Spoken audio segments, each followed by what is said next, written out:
On to NBA early season surprises and disappointments.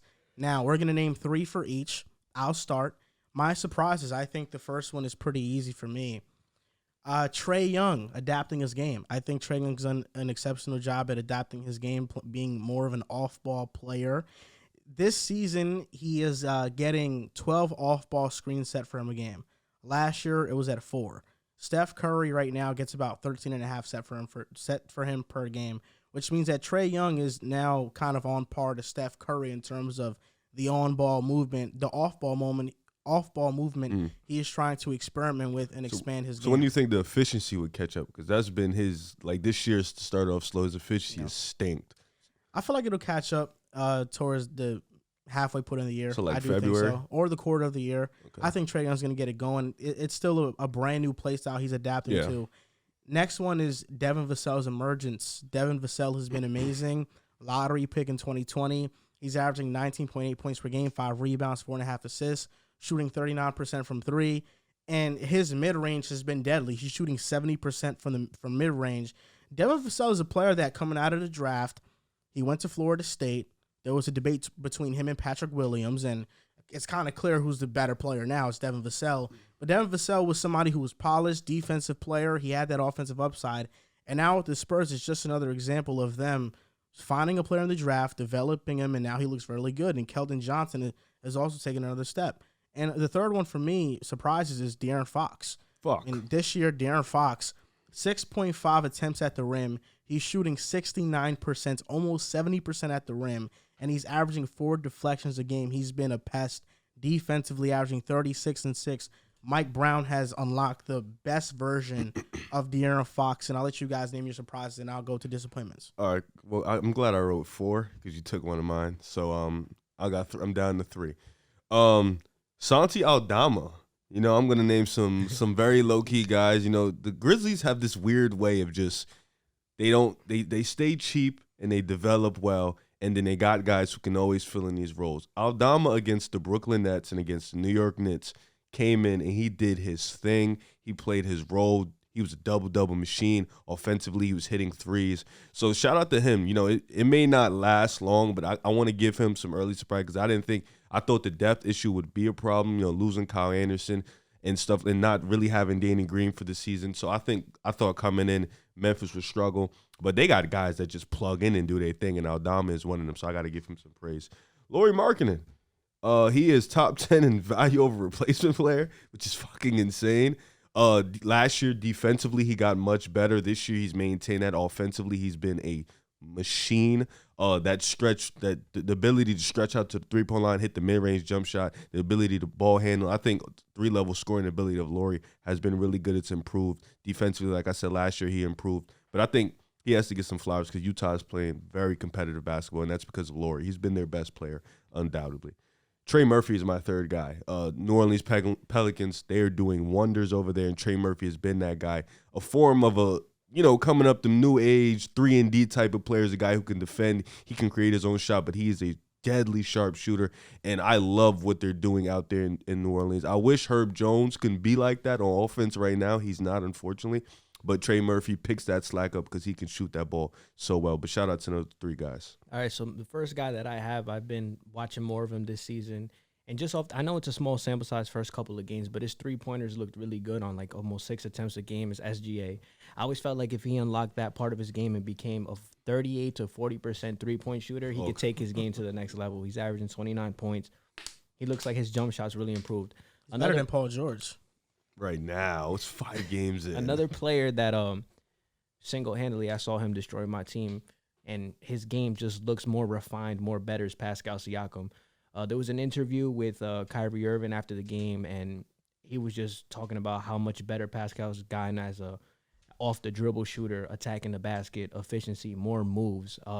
He's averaging 26 points per game right now. He looks really good. He looks like honestly, a couple of seasons ago, when he was averaging 20, everybody was so down on him, and he's such a different player current day right now, averaging 26. I know it's a funny word. We all laugh in the basketball community, but like his bag improved. Like he's hitting a variety of different shots, and I do think this is sustainable for him because all these players rave about how much work he puts in, He looks really good this year. And then another guy that I've been keeping a close eye on that has been, looking all right from what I've seen. I've only seen a couple games from them. Kristaps Porzingis. When I've been watching him with the Wizards, I mean, he's looking a lot better. His jump shot's looking good. The Wizards are 3-2.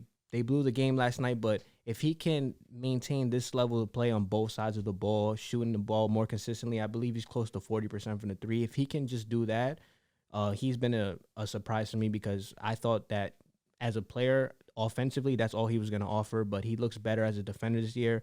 And, hopefully the Wizards and him and everybody can get something going.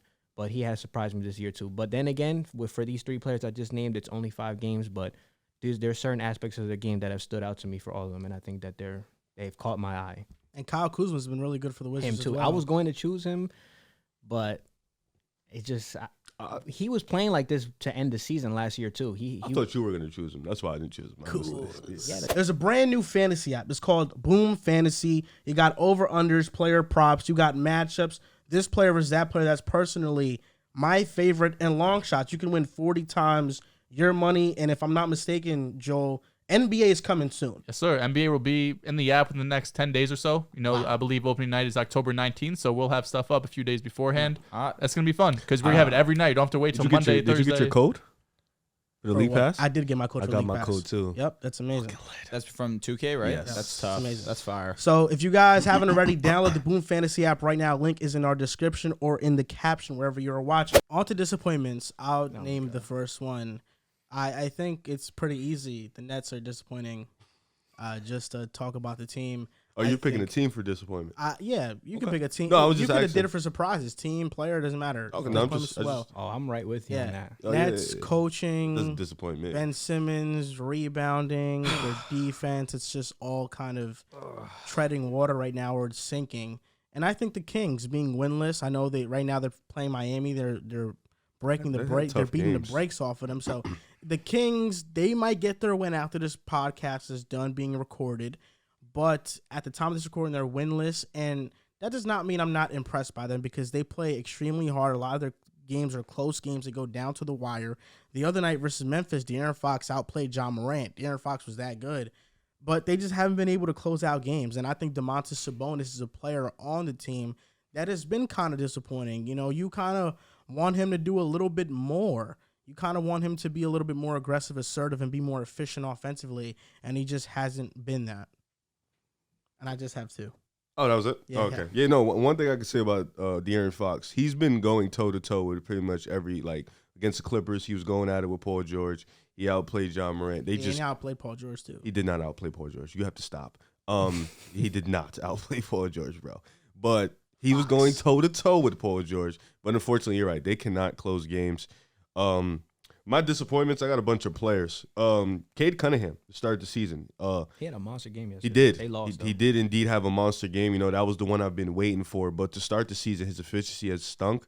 He hasn't been able to finish at the rim. And I think it's, he's not comfortable yet. I don't like the way he started this year. I thought he would come out, started on fire, especially with the way he was ending last season. But the last 2 games, he's been impressive. But I don't like the way he's played the first few games, especially. But against Atlanta, against Trae Young on the defensive end, he was great. He's been there defensively, but I want the offense to start kicking up. Another player, Paul George. I got to throw him up here. He has, ever since that comment of I'm the number 2 guy, he's been acting like a number 2 guy. He's too passive. He hasn't been efficient. He's been turning the ball over. He's just taking poor shots. And he hasn't been that aggressive Paul George we saw last year without Kawhi. I want him to be that player. We understand Kawhi is the best player on the team. Nobody's saying that. But you are a talent. You are one of the best too. Go out there, do your thing. The team needs you to do your thing. So he's been another disappointment for me. I'm going to save this third guy because you should have said him. But for me, it's Sadiq Bey, number 3. I thought from last year to this year, the self-creation would improve. It has not improved. Boyan clears him. Fact. He's a sniper. Sadiq Bey's self-creation has not improved at all. He's still really inefficient. And I thought he's a player who I think they don't need to move off for. I think this is a guy who can fit extremely well next to Cade, next to Ivy, but he needs to improve that bag, as we like to say, because that is important for the game. Actually, I am going to say him. RJ fucking Barrett. I don't know what's going on with him. I saw a report that said because of the defensive load he's getting, offensively he's struggling. I don't want to hear that shit. You're coming in, you have to assert yourself as a wing. You are a great defender offensively, especially last year with the way he started off offensively. You would just want RJ Barrett to be one of those guys who can maintain that consistency, especially with the way he ended last season. So I want him to kick up the offense, be a better offensive player, because this team right now is firing on all cylinders. Jalen Brunson's got it going. The bench has been really good. But the only thing that hasn't clicked yet is RJ Barrett, and you kind of want to see everything click together for this team to be successful. And, yeah, that's it. I mean, you already said I'm right with you on it. Number one for me has to be the Brooklyn Nets. Ben Simmons? Oh my God, I'm gonna tear him up. Yeah, like you said, biggest disappointment. We're 1-4 right now. Ben Simmons has looked a shell of himself in all aspects of basketball. He's not really attacking the rim. He's getting cooked by all the elite players that he's supposed to be guarding. It's been really bad offensively. They're just an ISO heavy team. They just rely on Kyrie Irving and Kevin Durant, which isn't a bad thing. But at some point, you have to implement a system. You have to get Ben Simmons. You have to put him in some situations to succeed. I mean, right now, he's not showing that he can succeed in anything. He's not even attacking the basket. He's not a good free throw shooter. Obviously, we know about the jump shot. Half-court playmaking, half-court facilitating, very suspect. It's bad for a team that had in terms of Nets fans, we had a lot of expectations for this team to come out the gate firing. I mean, you have Kyrie Irving, Kevin Durant. Kyrie with a contract year, Kevin Durant with something to prove. Ben Simmons definitely has something to prove, and it just looks bad. And the other team that's super disappointing, I mean, I don't know if it comes to disappointment to you guys, but I'm going to have to say them, the Los Angeles Lakers. I mean, I didn't think that there was... No, not to us. I was going to say, I didn't think that there was any way they could start 0-5 with the season and shoot as bad as they're shooting right now. I mean, they're horrible. One stat that surprises me about them is defensively, they're actually really good. They're second in the league in defense, but they just can't hit jump shots. But for as long as LeBron is in the league and for as long as, he's still that guy, a team starting 0-5 with LeBron James, to me, is always going to be just disappointing. And I expected more from them. They look like they might not even make the playoffs. I mean, it's only 5 games, but it looks that bad. But these are the two teams that I feel like are the most disappointing, especially the Nets, though, in my opinion, because they actually have talent. I think the Lakers are done. I don't think they're making the playoffs. I mean, when people say it's early, I get that part. The problem with the Lakers early is that the 5 teams they played are like teams they're going to have to eventually see down the road, like the Clippers, the Timbs, the Warriors. Like, I'm blanking on the other. I think they played Portland too. If I'm not, Portland. Yeah, Dame Lillard went. Yeah, like these are teams like you're gonna have to see down the road. And defensively, you mentioned it. They've been great They're defensively. second in the league in defense. Like you watch them play on the defensive end, they're all bought in. Offensively, teams are guarding all 5 of them. Like this isn't just it's every single one of them at the free throw line. Like they're leaving LeBron open, they're leaving AD open, they're leaving Westbrook open, they're leaving Kendrick, Lonnie Walker, like everybody. So it's.